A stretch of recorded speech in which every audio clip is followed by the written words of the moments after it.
Hi, I'm Shane. And I'm Jake, and we're with etrailer.com, and today we're going to be taking a look at the Redarc Tow Pro Elite brake controller on our 2020 Jeep Gladiator. Adding the Tow Pro Elite to your Jeep Gladiator is going to provide a nice factory look and give you that towing capability to be able to tow those trailers with brakes.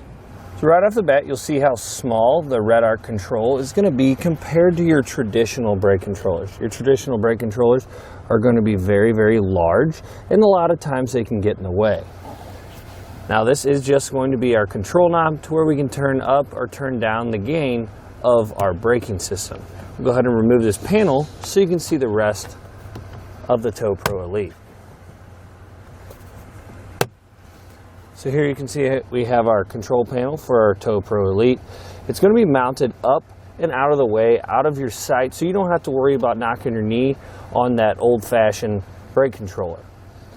What we have here is the control unit itself.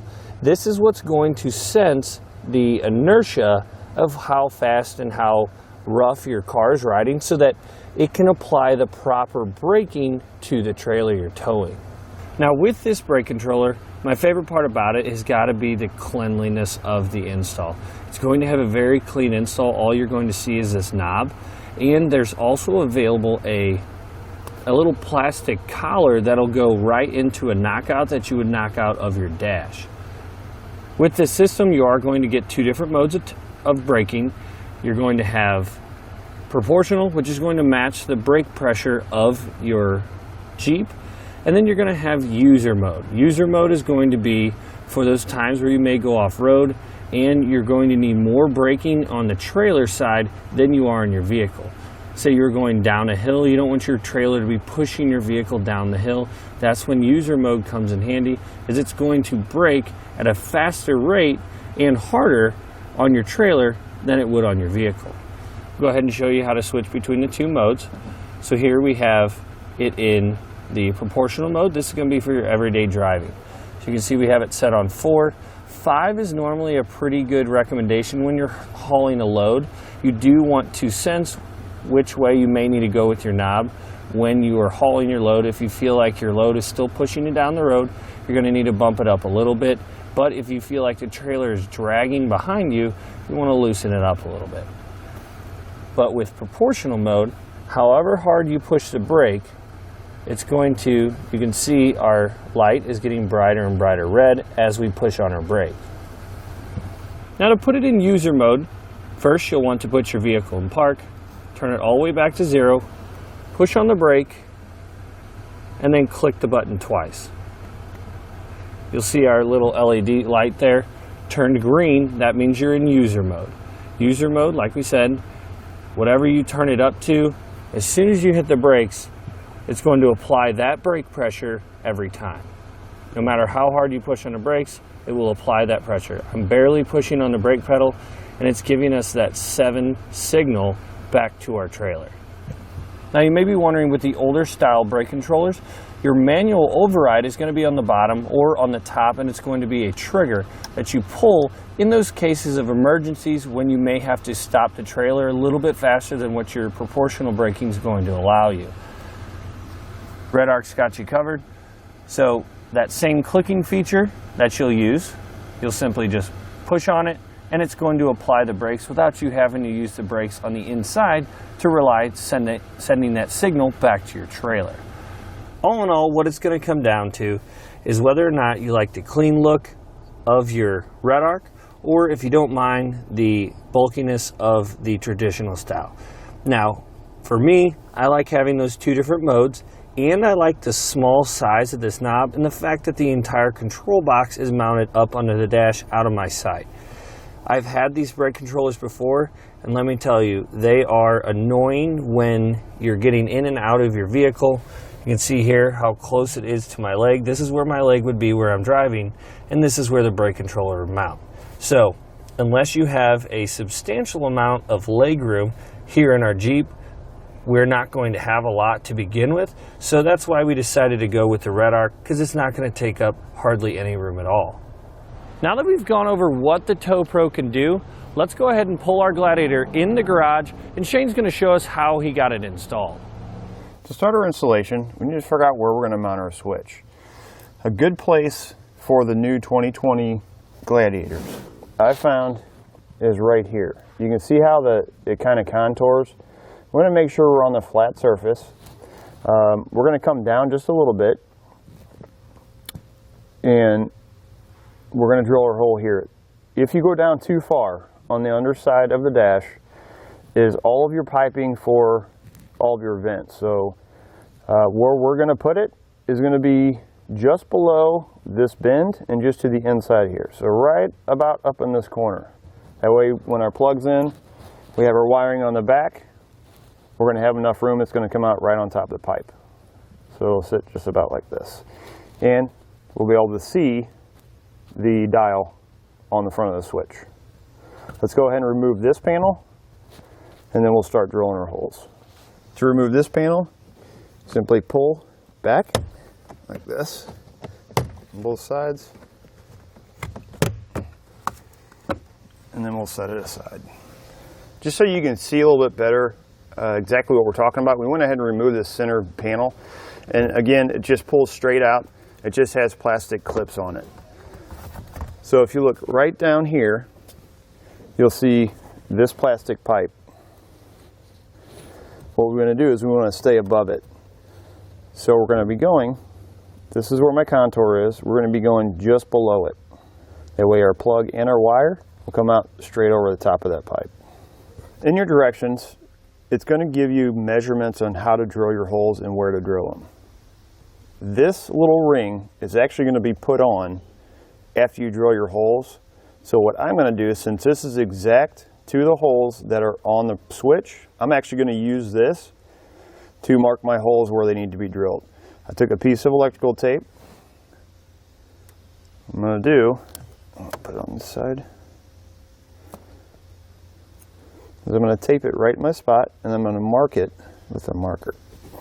Our small hole is going to be a 3.5 millimeter hole. Our larger one is going to be a 10 millimeter hole.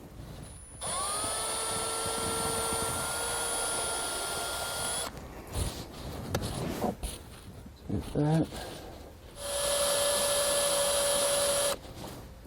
I'm going to go ahead and remove the ring. We are going to use that once we get our holes drilled and get our switch put in place. Now I have it started. Go ahead and finish drilling it out.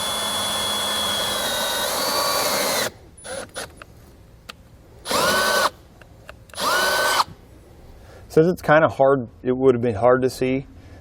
Once you get your holes drilled, you get your switch put in place, you're going to put on this plastic ring. You're going to line up that little small hole there with the LED light on the switch, and then you're going to have a collared nut that's going to slide on, and it's going to screw onto the switch, and that's what's going to hold it to the dash. So we have enough room here that I can reach back there and I can put my plug, my wire, connect my wire to the switch.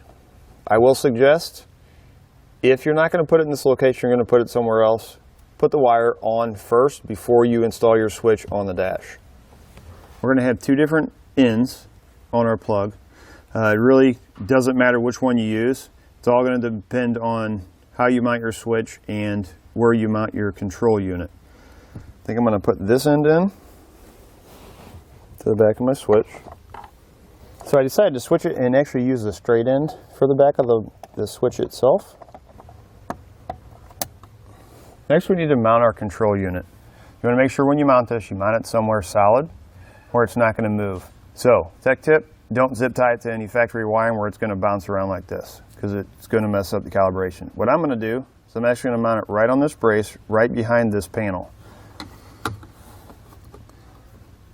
Mount them with two self-tapping screws that do not come in the kit. Mount them just like that on that bracket. Before I do that, I'm going to go ahead and plug my adapter plug in to the end of my controller.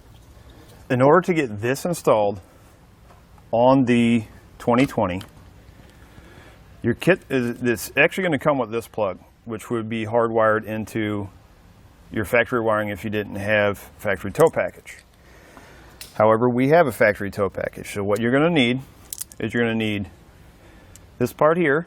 This is going to plug directly into the back of our Redarc Tow Pro. This allows us to plug into here from our Tow Pro directly into the factory tow package wiring located underneath the dash. And we're just going to match up the plugs. Just like that. Go ahead and put this one on as well. I'm going to take my plug, I'm going to feed it through like this to the back side of my dash. I'll take this one, plug it into back there. Get all my extra wiring back there, which I can zip tie up after my install is done. And take our self tappers, put in place.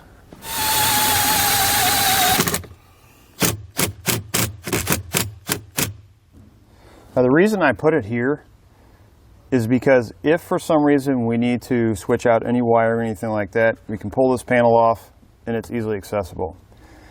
With having it here, we are going to have to modify the back side of this panel. You notice these two tabs.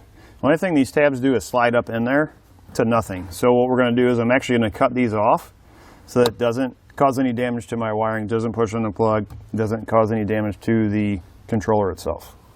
Now we'll go ahead and put our panel back in place.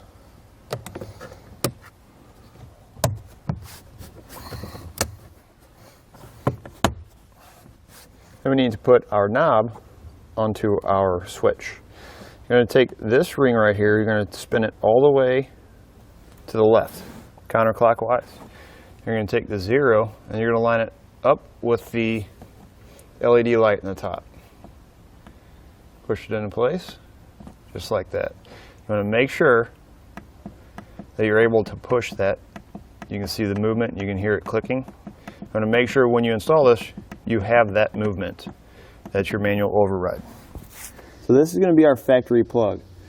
You notice where this angle is on my kick panel. You go straight up from it, that's where your plug is. And it's zip tied to this factory wiring. So we'll take our plug. We're going to take the end from our brake controller, match them together. When you put it on the correct way, it snaps right into place. Now we'll push our manual override or push our button, and we should see our blue light light up. We're working. We're ready to clean up our wires. We're going to zip tie them up underneath our dash and hook up to our trailer. Well guys, thanks for watching.